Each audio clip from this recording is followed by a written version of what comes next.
बिस्मिल्लाहिर्रहमानिर्रहीम। अस्सलाम वालेकुम नाज़रीन, मैं हूं आपका होस्ट अहमद फवाद। अहम खबरों के साथ आज की व्लॉग में आपकी खिदमत में हाजिर हुआ हूं। पहली बड़ी ब्रेकिंग न्यूज़ तो ये है कि इमरान खान साहब को जेल में रखने का बोझ अब मज़ीद एस्टेब्लिशमेंट बर्दाश्त नहीं कर सकती, इसलिए अब इस बोझ को उतारा जाएगा, यानी कि इमरान खान साहब को अब निकाला जाएगा। कुछ आम तरीन तफसीलात हैं, इस वाले से आपसे शेयर करूँगा जी। शहबाज शरीफ को ऑलरेडी अलविदा कह दिया गया है और इनिशल ये होगा कि शहबाज शरीफ की जो काबीना है, इस हुकूमत की जो काबीना है, आहिस्ता आहिस्ता करके उसमें तब्दीलियां की जाएंगी और फिर उसके बाद शहबाज शरीफ का जो नंबर है वो भी आएगा। ये मामला क्या है जी, इस पर कुछ आम तरीन तफसीलात है, वो भी आपसे शेयर करूँगा। फील्ड मार्शल और आर्मी चीफ आसिम मुनीर साहब जो हैं, उन तक बहुत ही इम्पोर्टेंट जो पैगाम है वो पहुँचाया गया है ईरान और अमेरिका के मामले पर। यह पैगाम क्या है, इस पर भी कुछ आम तरीन तफसीलात हैं, वो भी आपसे शेयर करूँगा जी। इसके साथ एक और ख़बर भी है कि बरतानवी वज़ीर-ए-आज़म ने इस्तीफ़ा दे दिया है, लेकिन उन्होंने इस्तीफ़ा क्यों दिया, इसके पीछे भी एक बड़ी इंपॉर्टेंट रीज़न्स हैं, वो भी आपसे शेयर करूंगा जी। और फिर इसके साथ ही आपको ये ख़बर भी दूंगा कि इमरान खान साहब की मुलाकातें बहाल होने जा रही हैं, इस चीज़ का भी फ़ैसला कर लिया गया है और सुहेल अफरीदी को इसकी यकीन दहानी भी करवा दी गई है। ये मामला क्या है, इस पर भी कुछ आम तरीन तफसीलात हैं, वो भी आज की व्लॉग में आपके साथ शेयर करूँगा। सबसे पहले तो ये बढ़ते हैं पहली खबर की जानिब, और ख़बर ये है कि 2026 शहबाज शरीफ का आखिरी साल होगा बतौर वज़ीर-ए-आज़म। ये बड़ा दावा किया है मिफ्ता इस्माइल ने। मिफ्ता इस्माइल कौन है जी? ये मुस्लिम लीग नून के आम रहनुमा और साबिक वज़ीर ख़जाना भी रहे हैं। फिर उसके बाद जब इनको वज़ारत ख़जाना से हटाया गया तो फिर ये सब कुछ ही छोड़कर पीछे हो गए। बहरहाल जी, इन्होंने एक इंटरव्यू दिया और उस इंटरव्यू में ये बड़ा इंकशाफ करते हैं जी कि 2026 शहबाज शरीफ का आखिरी साल होगा। इससे पहले भी मिफ्ता इस्माइल ने यह दावा किया था और अब दोबारा मिफ्ता इस्माइल यही बात करें और कह रहे हैं कि मैंने वो जो दावा किया था मैं उसके ऊपर कायम हूँ और 2026 शहबाज शरीफ का आखिरी साल है बतौर वज़ीर-ए-आज़म, उसे फ़ारिग किया जाएगा। क्यों किया जाएगा, उसकी उन्होंने बाकायदा तौर पर जो रीज़न्स हैं ना वो भी बताई हैं। और फिर मिफ्ता इस्माइल की जो स्टेटमेंट है ना, वो आप फैसल वावड़ा ने जो स्टेटमेंट दी हैं, जो मुख्तलिफ सहाफ़ी इस वक्त कॉलम लिख रहे हैं, उनके साथ मिलाकर अगर देखें ना तो आपको चीज़ों की तस्दीक खुद ही हो जाएगी। क्योंकि ऐसा नहीं हो रहा कि कोई एक बंदा बात कर रहा हो, हर कोई हुकूमत के घर जाने की या जी का जाना ठहर गया है, यही बात कर रहा है। मिफ्ता इस्माइल ने बड़ी लॉजिकली और अपने इस दावे के हक़ में दो बड़ी दलीलें भी दी हैं। एक तो वो ये कहते हैं कि ये पूरा जो सिस्टम है नाकाम हुआ है और ये डिलीवर नहीं कर सका, नंबर वन तो ये।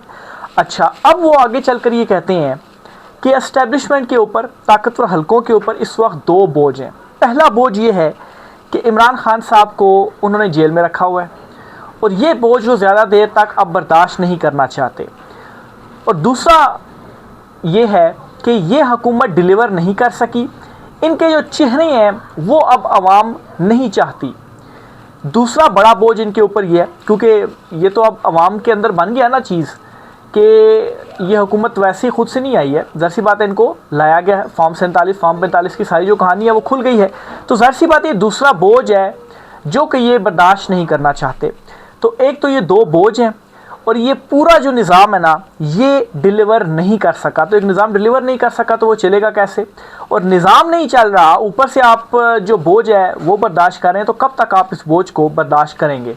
तो एट द एंड यही होना है जी कि इस सिस्टम ने भी गिरना है और ये जो दो बोझ है ना ये भी उतारे जाने हैं।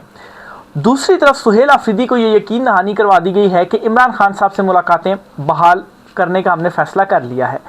अगर फ़ैसला कर लिया तो अभी तक क्यों जो मुलाकातें हैं वो नहीं हुई जी। तो इस पर जी ये बाखबर हल्कों की जानिब से दावा किया जा रहा है कि सुहेल अफरीदी की पिछले दिनों कुछ अहम शख्सियात से मुलाकातें हुई हैं। इनमें कुछ मोहसिन नकवी का भी नाम ले रहे हैं, उनसे भी दो इंपॉर्टेंट मुलाकातें उनकी हुई हैं। बहरहाल कुछ आम शख्सियात से उनकी मुलाकातें हुई हैं और उन मुलाकातों में उन्हें ये यकीन दहानी करवाई गई कि हम जो मुलाकातें हैं वो बहाल करने जा रहे हैं। और मुलाकातें हम इसलिए नहीं करवा रहे थे क्योंकि हमने ये जो निज़ाम को कंट्रोल किया हुआ है ना, अगर हम मुलाकातें बहाल कराते हैं, इमरान खान साहब का कोई पैगाम बाहर आएगा, फिर से सारे जो है वो जोश मारेंगे और हमारे हाथ से चीज़ें जो है वो फिर से हमें कंट्रोल करने के लिए तगोदो करनी पड़ेगी। तो इसलिए ना इमरान खान साहब का पैगाम आने देते, ना इमरान खान साहब से मुलाकात करने देते, तो चीज़ों को कंट्रोल किया हुआ है। लेकिन कंट्रोल करने के बावजूद अब चीज़ें संभल नहीं रही, निज़ाम जो है वो गिरने जा रहा है, तो फिर फ़ायदा क्या है इसको कंट्रोल करने का। तो बहरहाल फिर फैसला किया गया जी कि जो मुलाकात है इमरान खान साहब से वो करवा देते हैं। और इस पर मुख्तलिफ सहाफ़ियों ने, इवन के सदीक जान साहब जो हैं उन्होंने भी खबर दी थी। और इमरान खान साहब से मुलाकात के लिए नूरीन खान साहिबा से रब्ता भी किया गया कि आपकी मुलाकात करवा देते हैं। फिर उन्होंने अलीमा खान साहिबा से रब्ता किया नूरीन खान साहिबा ने कि ऐसे कहा जा रहा है उन्हें। तो अलीमा खान साहिबा ने ये कहकर इनकार किया कि हम किसी डील या बातचीत के नतीजे में इमरान खान साहब से मुलाकात नहीं करेंगे, यानी कि वो ये तासुर नहीं देना चाहते कि हम किसी तरह से कंप्रोमाइज़ हो गए हैं, इसलिए हमारी मुलाकात इमरान खान साहब से करवा दी गई है। और वो ऐसा क्यों नहीं चाहती, क्यों? क्योंकि इससे इमरान खान साहब का जो नज़रिया और असूल है उसके ऊपर जो आंच है ना वो आती है। तो इमरान खान साहब तो डील नहीं जो है वो करना चाहते, इमरान खान साहब अपने नज़रिए और असूल के ऊपर खड़े हुए हैं। तो बहरहाल जी इस वजह से जो मुलाकात है वो नहीं हो पाई। लेकिन ये अब कर तो दिया गया फैसला कि मुलाकात करवा देते हैं। अब देखें कल मुलाकात हो पाती है, क्योंकि कल मंगल का दिन है, या कल भी मुलाकात नहीं हो पाती, क्योंकि इमरान खान साहब और बुशरा बीबी साहिबा के जो वकालतनामे हैं ना उन पर दस्तखत करवाने का जो मामला है ना, इस पर सुप्रीडेंट अडयाला जेल ने आज अदालत में, इस्लामाबाद हाई कोर्ट में जो जवाब है ना वो भी जमा करवाया है। सुप्रीडेंट जेल ने अपने जवाब में कहा कि सलमान सफदर ने अदालत को गुमराह करने की कोशिश की। अदालती हुक्म के मुताबिक 16 जून को वकालतनामे दस्तखत के बाद तैयार थे। उन्होंने मजीद कहा कि सलमान सफदर को 16 जून को टेक्स्ट मैसेज करके बताया गया था कि वकालतनामे तैयार हैं। टेक्स्ट मैसेज का स्क्रीनशॉट भी साथ मुंसलिक है।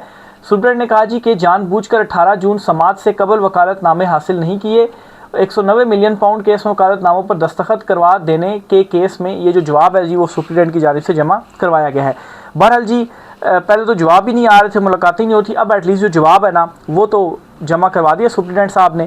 खैर उनसे ये भी पूछना चाहिए कि आप मुलाकातें क्यों इमरान खान साहब से नहीं करवाते? बहनें जाती हैं यहाँ पर, तो आप कह रहे हैं जी कि वो ये कर रहे हैं, वो मतलब है कि जानबूझ के उन्होंने किया जो कुछ भी है, तो मुलाकात क्यों नहीं करवाई जा रही? तो इसका मेरा नहीं ख्याल कि वो कोई जवाब जमा करवाएंगे। अव्वल तो उनसे शायद अदालत पूछे ही ना, अगर पूछती भी है तो वो जमा नहीं करवाएंगे। और अगर अदालत कोई फ़ैसला भी करती है, जैसे पहले फ़ैसले हो तौहीन अदालत के भी, तो उनके ऊपर कहाँ इम्प्लीमेंट जो है वो होता है। तो बहरहाल जी ये एक तो कुछ इंपॉर्टेंट जो डेवलपमेंट्स हैं ना वो हुई हैं। फिर इसके साथ ही एक दो चीज़ें और भी अक्सर शेयर करता हूँ जी। शहबाज शरीफ को अलविदा कह दिया गया है। कैसे? एक तो ये मिफ्ता इस्माइल का 2026 का उनका ये इंकशाफ है, दावा है। सुहेल वड़ाइच हो गया, फीजुल्ला न्याजी के जो कॉलम्स हैं, फिर फैसल वावडा उनकी जो गुफ्तगू है, ये सारी चीज़ें आप सुन लें और फिर मिफ्ता इस्माइल की भी बात सुन लें, तो डिनाई करने की कोई वही नहीं है ना कि कैसे डिनाई कर लिया जाए इन सारी हकीकतों को। ये सामने है ना चीज़ें, और बड़ी दलील के साथ जो बातें हैं वो की जा रही हैं। बहरहाल अब मेरी अपनी अंडरस्टैंडिंग है कि कैसे ये निज़ाम जो है वो फारिग किया जाएगा। इस पर एक ख़बर तो ये है कि शहबाज शरीफ की जो काबीना है, काबीना में मौजूद जो एजिड वुज़रा हैं उनको ना आहिस्ता आहिस्ता करके पहले फारिग किया जाएगा। ये कहकर जी कि नहीं अब जो नौजवान खून है ना वो लाया जाए ताकि वो आकर काम जो है वो करे। और ख्वाजा आसिफ जो हैं वो इस चीज़ को भांप गए हैं कि उनका जो नंबर है ना वो आने वाला है। अब आप देखें, इसीलिए ख्वाजा आसिफ ने वो तकरीर की और वीगो डालो का जिक्र किया। सबको मालूम है कि वीगो डाले जो हैं वो ख्वाजा आसिफ ने क्यों जिक्र किया। पार्लियामेंट फ्लोर पर खड़े होकर, जब पार्लियामेंट के अंदर से आकर गिरफ्तारियां होती थी या दीगर चीज़ें होती थी, तब ख्वाजा आसिफ कहाँ थे? आज अचानक से उन्हें वीगो डाले क्यों नज़र आ गए? वो असल में किसी और तरफ इशारा कर रहे थे कि भाईजान सानू कुछ ना आखे, वो बाकी बेशक जरा तुसी काम करते रहो। बहरहाल मेरी ये असम्पशन है जी कि पहले फ़ेज़ में तो ये होगा 50% लोग होंगे और ये चीज़ें होंगी, और फिर उसके बाद शहबाज शरीफ साहब जो हैं उनका भी जो पिक्चर है ना, जो पता है ना जी, वो साफ़ हो जाएगा। और ये होने के बाद क्या होगा कि जो दूसरा बोझ था ना कि अवाम अब इनके चेहरे बर्दाश्त नहीं करना चाहते, इनके चेहरे वही चेहरे हैं, तो वो बोझ कम करने की कोशिश की जाएगी। बहरहाल इमरान खान साहब के साथ अभी भी राब्ते की कोशिश की जा रही है, कोई ना कोई डील हो जाए। डील इसलिए की जा रही है कि इमरान खान साहब की बाहर का रास्ता वो किया जाए, इमरान खान साहब को बाहर लाया जाए, अवाम में ये तासुर फैला दिया जाए जी कि देखें डील हो गई है, ताकि ये जो बोझ है वो भी हमारे सरों से उतर जाए। दूसरी तरफ पाकिस्तान की और ख़ास तौर पर field marshal army chief Asim Munir साहब जो हैं उनकी बड़ी तारीफ़ें वर्ल्ड वाइड भी हो रही हैं। और पाकिस्तान के लिए इसमें अच्छी खबर एक ये भी है कि ईरान की तरफ से, ईरान के इंपॉर्टेंट लीडर की जानिब से एक ट्वीट सामने आया है। गालिबन अब्बास अरागची साहब हैं, उन्होंने पाकिस्तान और कतर दोनों का शुक्रिया अदा किया। वो ये ट्वीट करते हुए लिखते हैं जी कि पाकिस्तान और कतर की अनथक मेहनत के बाद ये पॉसिबल हो पाया है कि हमारा अमेरिका के साथ ये जो इनिशियल मुआहदा हुआ है या इनिशियल जो मुज़ाकराती जो फेज़ है वो कामयाब हुआ है। ये पाकिस्तान और कतर की अनथक मेहनत और कोशिश के बाद हुआ है। अब नाज़रीन ज़ाहिर सी बात है इससे एक पूरी दुनिया में पाकिस्तान की एक जो परसेप्शन है ज़ाहिर सी बात है पॉजिटिव जो है वो गई है कि देखें पूरी दुनिया चूँकि इससे सफ़र कर रही थी ना, ऑयल की प्राइसेस अप हो रही थी। अब पाकिस्तान के लिए यहाँ पर एक बड़ी इंपॉर्टेंट अपॉर्चुनिटी है और वो अपॉर्चुनिटी है कि पाकिस्तान अपने ताल्लुकात मज़ीद ईरान के साथ बेहतर कर ले। और उनमें एक तो ये कर सकता है कि ईरान से तेल लेना शुरू करे और जो गैस पाइपलाइन मंसूबा है ना वो मतलब है कि अपनी तरफ से भी कंप्लीट करके वहाँ से गैस और जो ऑयल है ना वो डायरेक्ट लेना शुरू हो जाए। क्योंकि अमेरिका ने 60 दिन के लिए ईरानी तेल पर से पाबंदी हटा दी है कि ईरान 60 दिन, चूँकि 60 दिन जो मुज़ाकरात है ना वो आगे चलेंगे, 60 दिन तक ईरान तेल बेचता रहे। तो अब अगर ये मुआहदा मैच्योर होता है और 60 दिन के बाद चीज़ें कंटिन्यू होती हैं तो फिर इसका ये मतलब है कि ईरान पर से मुकम्मल तौर पर पाबंदियाँ ख़त्म। ऑलरेडी कुछ एसेट्स रिलीज़ कर दिए गए हैं और इन्वेस्टमेंट जो है जो कि फंड्स जो डेवलपमेंट फंड्स है उसके नाम पर उसमें भी जो डेवलपमेंट्स है ना वो हो गई हैं। ईरान की जानिब से जो तस्दीक है ना वो की गई है। तो पाकिस्तान यहाँ से एक ये फ़ायदा उठा सकता है जी कि वो ईरान के साथ मज़ीद करीब हो जाए, चूँकि ऑलरेडी ईरान जो है वो एहसान मान रहा है पाकिस्तान का कि भाई आपने मतलब एहसानमंदी होगा ना एक तरह से। और फिर दूसरे नंबर पर ये कि ख़ास तौर पर गैस पाइपलाइन मंसूबा और ऑयल जो है अगर वो हम लेते हैं वहाँ से तो गैस की कीमतें भी कम होंगी और ऑयल की, पेट्रोल डीज़ल की जो कीमतें हैं ना वो भी मज़ीद कम होंगी। और ये चीज़ें मज़ीद कम होने से क्या होगा, जो महंगाई है ना उसमें कमी आएगी और कुछ ना कुछ जो रिलीफ़ है वो पाकिस्तानी अवाम को मिलेगा। दूसरी तरफ ईरानी जो सदर है ना वो भी पाकिस्तान का दौरा करेंगे कल। ख़बर ये आ रही है कि ईरान की सरकारी खबरसा एजेंसी के मुताबिक ईरानी सदर के दफ्तर के शोबा ताल्लुकात आमा के डायरेक्टर हबीबुल्लाह अब्बासी के मुताबिक इस दौरे का मकसद अमेरिका ईरान सालसी के लिए पाकिस्तान की कोशिशों को सराहना और वज़ीर-ए-आज़म पाकिस्तान शहबाज शरीफ का शुक्रिया अदा करना है। ख्याल रहे कि ये दौरा ऐसे वक्त में हो रहा है जब गुज़श्ता रोज़ स्विट्ज़रलैंड में ईरान और अमेरिका के दरमियान पाकिस्तान और कतर की सालसी में मुज़ाकरात का आगाज़ हुआ है। तो ये दौरा भी ज़ाहिर सी बात है बहुत इंपॉर्टेंट दौरा है।